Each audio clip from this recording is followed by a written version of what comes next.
Les problèmes de santé mentale, c'est très compliqué. Comment faire pour les résoudre dans la vraie vie? Qu'est-ce qui fonctionne et qu'est-ce qui ne fonctionne pas? Et si ça fonctionne, c'est valable pour qui? Est-ce que c'est valable pour un tout petit groupe de patients bien particuliers ou pour le plus grand nombre? Et pour les plus vulnérables, est-ce qu'on respecte les personnes concernées, leurs choix, leur autonomie, leurs besoins de protection? Et à quel prix? Le groupe de recherche en psychiatrie communautaire a conscience qu'il existe un rapport de pouvoir entre plusieurs niveaux de discours sur les mêmes sujets sensibles de santé mentale. Il y a d'abord un discours de santé publique qui s'appuie sur la loi et tâche de répondre aux besoins du plus grand nombre. Ensuite, il y a un discours des services qui défendent des convictions professionnelles et scientifiques. Enfin, avec le pouvoir le plus faible, un discours des individus concernés par les problèmes de santé mentale, préoccupés plus par le désir de vivre pleinement leur vie et le respect de leurs droits fondamentaux. L'objectif du groupe de recherche en psychiatrie communautaire est d'utiliser des méthodes qui font émerger un discours au plus près des besoins du patient, au service des populations les plus vulnérables et fondé scientifiquement. Pour ça, le groupe de recherche de psychiatrie communautaire s'appuie sur un noyau de chercheurs autour duquel gravitent des cliniciens-chercheurs. Le chef d'orchestre, c'est Philippe Gollet, le responsable de la recherche. Un geek passionné de recherche scientifique, organisé, exigeant, efficace.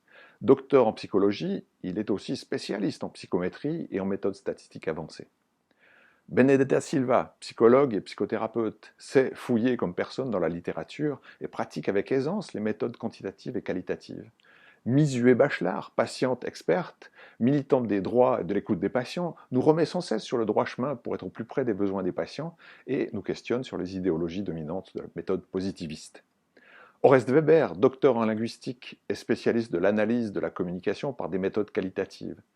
Sans oublier nos stagiaires, les étudiants en master qui viennent se former à la recherche et nous aident à réaliser des investigations auprès des patients un peu partout en Suisse romande. Autour d'eux, les cliniciens-chercheurs nourrissent le groupe de recherche des problèmes qui les préoccupent. Par exemple, Stéphane Morandi, psychiatre et psychothérapeute, s'intéresse aux alternatives à la contrainte. Pascal Ferrari, infirmière clinicienne spécialisée, développe le plan de crise anticipé. Félicia Dutray, psychiatre et psychothérapeute, se préoccupe de trauma et de psychiatrie transculturelle. Daniel Spagnoli, psychologue et psychothérapeute, se passionne pour les questions autour de l'insertion professionnelle des jeunes confrontés à des troubles psychiques. Les projets de recherche sont broyés finement dans une succession de crash tests pour être distillés au bout du processus dans des publications scientifiques. Ils sont d'abord présentés dans un séminaire de recherche mensuel. Ils passent alors une première épreuve sous le regard d'autres chercheurs et d'autres patients experts. Est-ce que la question est bonne? Est-ce qu'elle répond vraiment aux intérêts et aux préoccupations centrales des patients? Avons-nous choisi les bons critères d'évaluation? Le deuxième crash test est la revue de littérature. Qu'est-ce qu'on sait déjà sur le sujet? Qu'est-ce qu'on peut apprendre de plus? Quels sont les détails auxquels faire attention, les mesures possibles, les méthodes déjà utilisées? Définir la méthode constitue le troisième rempart. Est-ce que le sujet est suffisamment défini et connu pour qu'on puisse le mesurer? Faut-il encore l'explorer dans une phase pilote par des méthodes qualitatives? Faut-il créer des instruments de mesure ou existe-t-il déjà de manière satisfaisante? Est-ce que les méthodes envisagées permettent de répondre à la question de recherche? Est-ce que c'est faisable, éthique et réaliste? Est-ce que les résultats attendus ont une application pratique?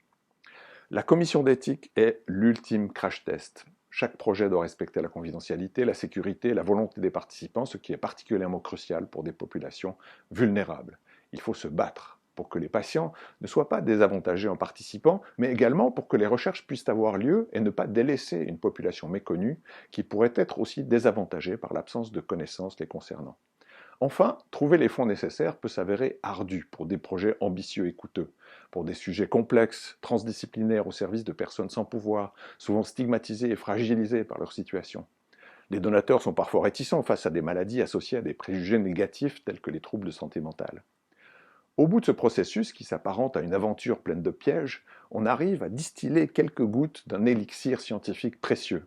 À partir de litres et de litres de données de sueur intellectuelle, le groupe de recherche en psychiatrie communautaire du CHUV arrive à produire une dizaine d'articles scientifiques par année. Des articles de haute qualité qui sont préalablement disséqués, inspectés et critiqués par des experts indépendants et anonymes pour surmonter l'ultime crash test de la publication scientifique. Héroïque, n'est-ce pas?